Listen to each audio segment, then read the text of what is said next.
Tu tieno culo quando è Porta Capuana. Aspetta, non è un insulto, chi vorrei sapere? E tu? Molti pensano che questa frase si usi a Napoli per prendere in giro chi ha un sedere grosso, ma non è così. In realtà si sta parlando di quanto sia fortunato. Sì, perché la fortuna è associata al sedere. E sai perché? Secondo una teoria antica, chi aveva il sedere grosso era una persona che mangiava tanto.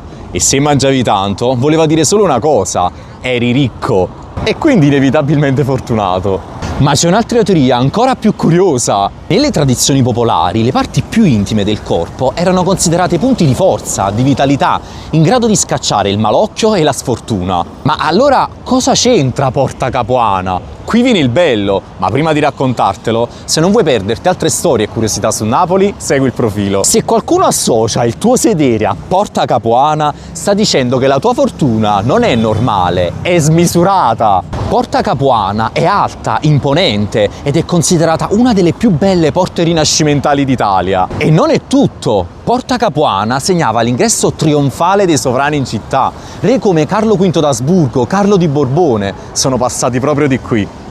Ora, pensa a qualcuno che conosci, qualcuno che abbia il sedere con tali fattezze, mandagli questo video e digli questo.